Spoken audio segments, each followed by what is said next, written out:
Why you must read, beginner level. Why do I need to read in English? My students often ask me this. They think, I go to classes, I do my homework, I watch films in English. Why should I read books? Actually, reading is the best way to improve your English. I will tell you why. First, reading is very important now. In 2006, only 1 in 100 people went to university. Now 7 in 100 people go to university. All jobs need more reading and writing than 100 years ago. This is true for everyone.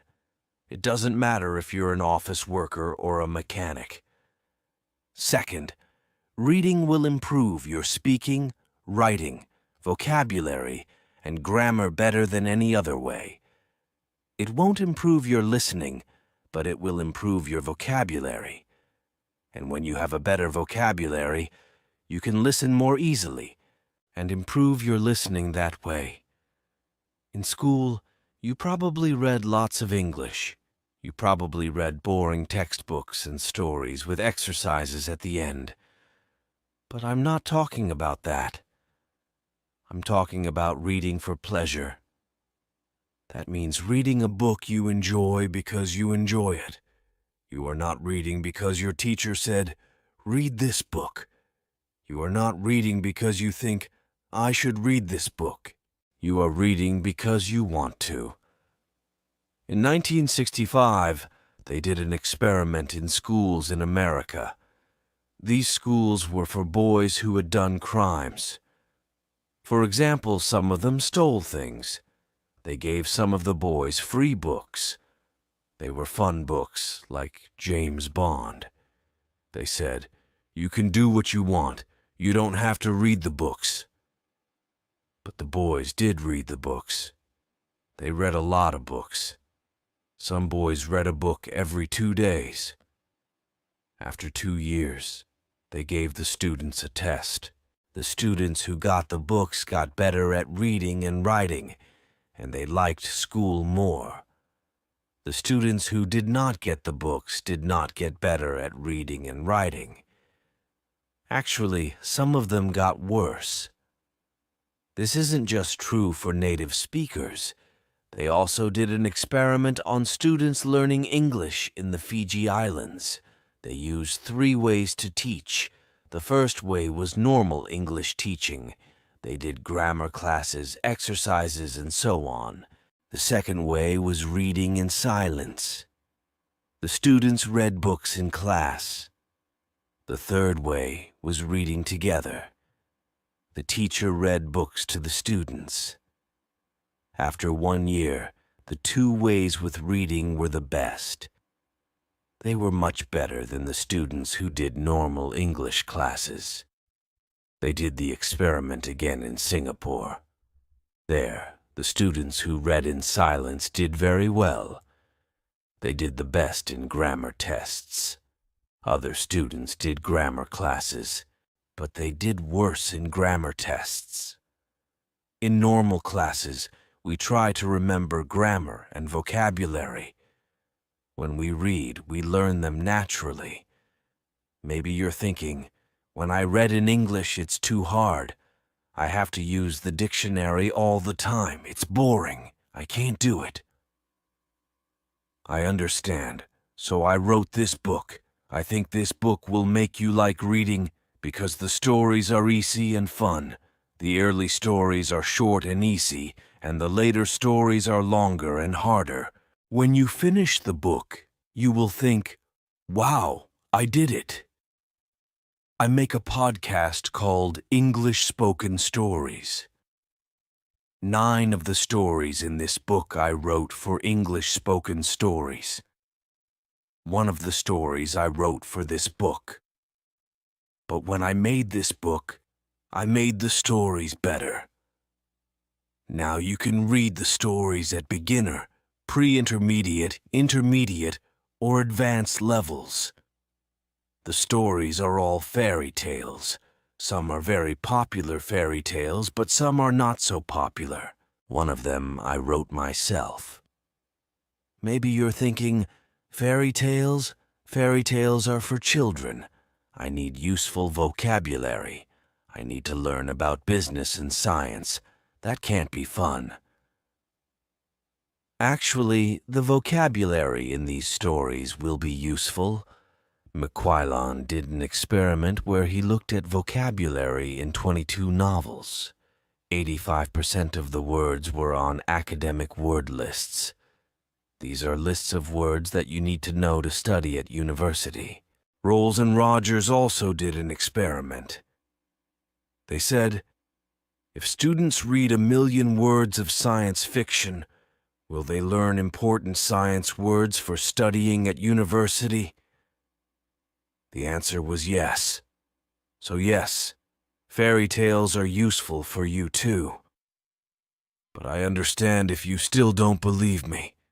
When I learned about all this, I found it hard to believe too. But I like to try new things, and I love learning languages. So in 2017, I decided to do an experiment. I had wanted to learn Spanish for a long time, but I didn't learn much in normal classes. I said, I will read 1,000,000 words in Spanish. Afterwards, I will see what my level is. 1,000,000 words is about 20 novels, so it was a lot of work. I started with very easy reading, like this book. Then I started reading translations of books that I knew in English. For example, I have read Harry Potter and Game of Thrones in English, so I read them in Spanish too. Finally, I read new books in Spanish. I read Latin American authors, that means writers, such as Isabel Allende, Luis Jorge Borges, and Manuel Puig. I love them. I also listened to podcasts, but I always read the transcripts and added the words to my goal. After I finished reading 1,000,000 words, I wrote and talked to native speakers. I was at an intermediate level. I could understand almost everything I read. I could understand people when they spoke clearly, and I could have conversations. And I had spent most of my time reading, not speaking. In 1 year, I learned more than most students learn in 5 years. I didn't try to remember grammar and vocabulary. I learned them naturally. Maybe you're thinking, I don't believe this. Or maybe you're thinking, wow, I'm going to read for hours every day. But I have to say something very important. You must read books that are easy. You must read books that are fun. If a book is too difficult or too boring, put it down and find another one.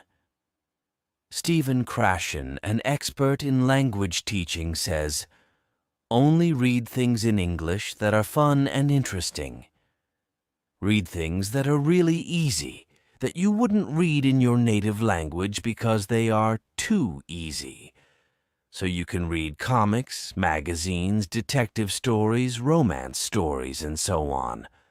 Don't feel bad about reading translations. If you read very easy books, when you see a word you don't know, you will understand the meaning easily. You won't have to use a dictionary, so what is easy? Experiments show that you should understand at least 98% of the words in a text. 98%? That's so high. I know. But let me show you an example. Here is a text where 10% of the words are not real words, so you should understand 90% of the words. Jerry flurged out of bed and opened the curtains. He bimped to himself as he made breakfast. He made coffee and put butter on his poffer. Someone called his phone and he picked it up. He was very surprised by who was torngling, so his Vinky fell on the floor. Is that easy to understand? Could you read a whole book of that? Here is the same text, but only 2% of the words are not real. So you should understand 98% of the words. Jerry jumped out of bed and opened the curtains. He sang to himself as he made breakfast. He made coffee and put butter on his toast. Someone called his phone and he picked it up. He was very surprised by who was calling, so his Vinky fell on the floor. "How was that?" "You probably didn't understand everything, but it was more fun to read than the first text. That's why reading for pleasure is so great. Maybe you don't understand everything, but you understand enough to follow the story, and you don't have to pick up a dictionary. So if you find that this book is too hard, read something easier. If you find it boring, read something more fun. I know that not everyone likes my writing, and that's okay. Find a book that is good for you. When we have fun, we learn much more.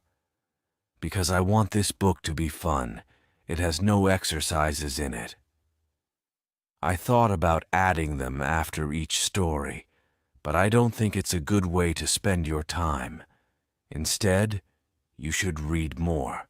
Read for pleasure. If you finish this book, you can try the level above. Because you already read the stories, you will know them well, and it will be easier to understand. But maybe when you finish this book, you will love stories. I hope so. If you do want to read more, you can listen to my podcast, English Spoken Stories. I write a new story every week, with audio and text, and there are over 100 episodes for you to listen to. Happy reading and happy learning. Why you must read, intermediate level. Why do I need to read in English? I get this question a lot from students. They argue that as long as they're going to classes, doing their homework and watching films in English, there's no need to sit down with something as boring and old-fashioned as a book. Well, to put it simply, they're wrong. In fact, reading is the best thing you can do to learn English, and I'm here to tell you why. Firstly, reading skills are more important than ever, whether that be in English or your native language. In 2006, only 1 in 100 people went to university. Now it's 7 in 100. All jobs, from office workers to mechanics, require far more reading and writing than a century ago. The competition is higher, and readers win. Secondly, reading is the best way to improve proficiency in English overall. Yes, you heard me right. Reading will improve your speaking, writing, vocabulary, and grammar far more efficiently than any other method. It won't improve your listening skills, but it will give you the vocabulary necessary to train your ear quickly. But it's not just any reading we're talking about. In school, you probably read lots in English. Boring textbooks and stories with exercises at the end. No, we're not talking about that.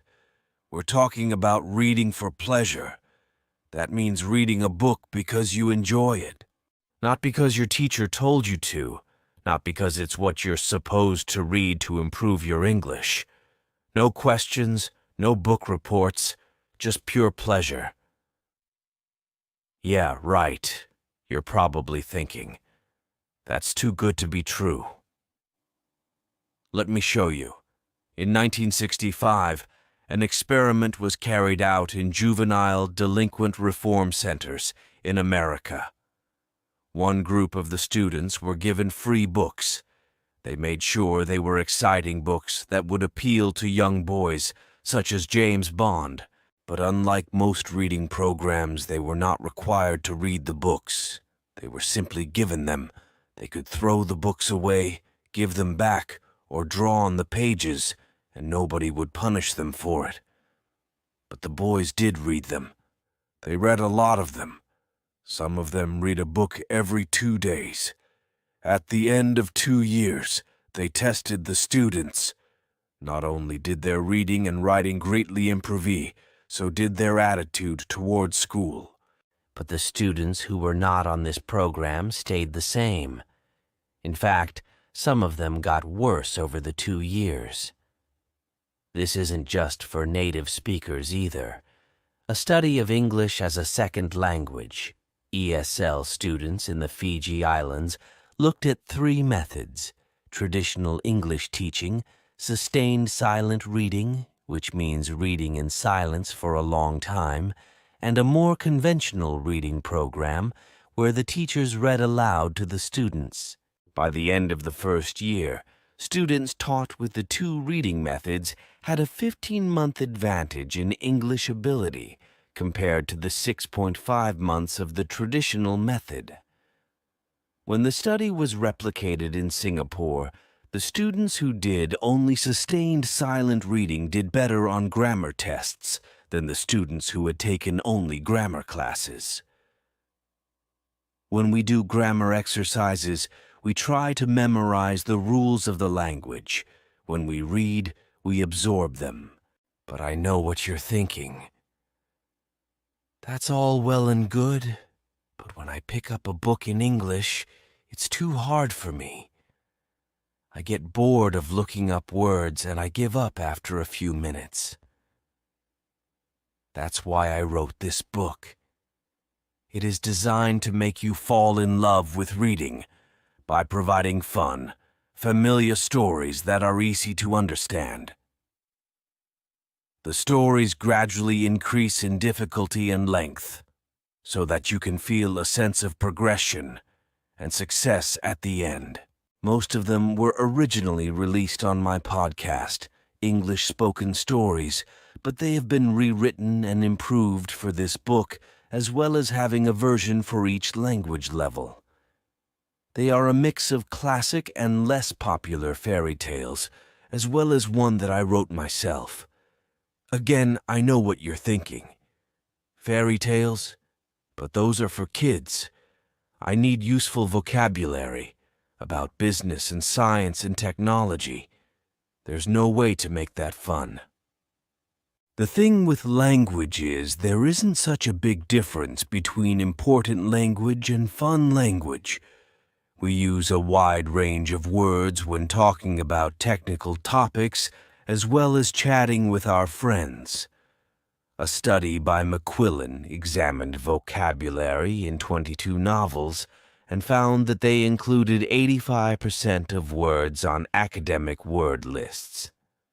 Rolls and Rogers found that if a student read 1 million words of science fiction, they would acquire many of the technical words required for a science degree. So yes, reading fairy tales will help your English in all areas, even for academic purposes.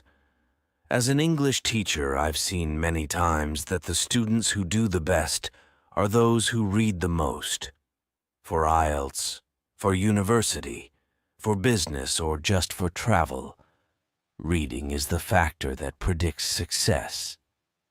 But I understand if you're still unsure. When I learned about all this, I was too. But I like to experiment, and I have a passion for learning languages. So in 2017, I had wanted to learn Spanish for a long time, but aside from struggling with Duolingo and not really learning anything, I hadn't made a serious attempt. I set myself a goal. I would read 1 million words in Spanish and see what my level was afterwards. 1 million words is roughly 20 standard-length novels, so it was a huge task. I started with very easy resources, like transcripts of podcasts for learners, but I avoided anything that felt too much like work. Once I'd learned the basics, I started reading translations of books that I knew in English, such as Harry Potter and A Song of Ice and Fire. You might know it as Game of Thrones. Finally, I was ready to move on to completely new books, and I fell in love with Latin American authors such as Isabel Allende, Luis Jorge Borges, and Manuel Puig. With the reading, I also listened to podcasts, but I always read the transcripts and counted the words as part of my reading. After I achieved my goal, I tested myself by writing and talking to native speakers, and found I was at a decent intermediate level. I could understand almost everything I read, understand clear speech, and have conversations at a comfortable level, even though I had barely spoken the language since I started learning. I had been learning for about a year, and I had made more progress than most students make in 5 years. I didn't memorize the vocabulary and grammar rules. I absorbed them. By this point, you're either thinking, this is all complete nonsense, or you're super excited, ready to start reading for hours a day. But the next thing I'm going to say is extremely important. You must read books that are easy. You must read books that are fun. If a book is too difficult or too boring, put it down and find another one. Stephen Krashen, an expert in the field of second language acquisition, says, "Read only material in the second language that is genuinely fun and interesting, material that is so easy that you probably feel guilty reading it in your primary language. This is your excuse to read comics, magazines, detective stories, romances, etc. There is no shame in reading translations. Ideally, you want to be reading a book so easy that, when you see a word you don't know, you can understand the meaning from context. Research has shown that in order for this to happen, the text needs to be at least 98% known words. 98%? That's so high. I know, dear reader, but let me show you an example. Here's a text where I've replaced 10% of the words with nonsense words. That is, it's 90% comprehensible. Jerry flurged out of bed and threw open the curtains. It was a beautiful day. He bimped to himself as he did his daily routine, pouring coffee and buttering poffer. But then his phone rang, and the person torngling was so unexpected that he dropped his Vinky on the floor. Is that easy to understand? Could you read a whole book of that? Here's the same text, but 98% comprehensible. Jerry jumped out of bed and threw open the curtains. It was a beautiful day. He sang to himself as he did his daily routine, pouring coffee and buttering toast. But then his phone rang, and the person calling was so unexpected that he dropped his Vinky on the floor. How was that? Even if you couldn't understand everything, I bet it was far more enjoyable to read than the first text. And that's the magic of reading for pleasure. Even if you didn't understand everything, you got enough to follow the story and keep going without having to pick up a dictionary. So if you find that this book is too hard, put it down and read the level below. If you find it boring, go read something else. Yes, I'm giving you permission to stop reading my book. I know not everyone likes my writing style, and that's okay. Find what works for you. As you read, focus on the meaning of the stories, and don't sweat it if you don't understand every single word. Just relax and try to get lost in the pages. Believe it or not, when we have fun, we learn far better. The levels of these volumes are based on the Common European Framework of Reference, a system for defining language levels. You'll know them as A1, A2, B1, B2, C1, and C2, although these books only cover A2, C1. If you're A1 level, you probably need more guided teaching before you start reading, and if you're C2 level, then you can start reading books for native speakers. A great strategy, if you don't feel so confident about your reading ability, is to start with the beginner level of the book and reread it level by level, going all the way up to advanced. This will allow you to really absorb the new language and gradually increase the difficulty. There is not a huge difference between the intermediate level stories and the advanced level stories, but even rereading the same story twice can be very effective. We need to repeatedly encounter new words and phrases before our brain can really understand them. Finally, this book has no exercises in it.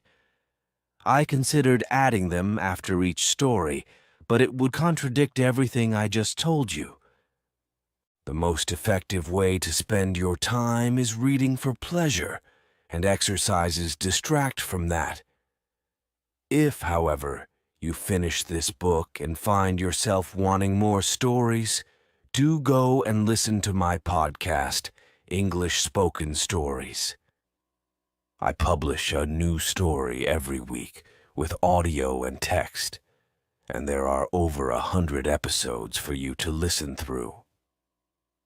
Happy reading and happy learning.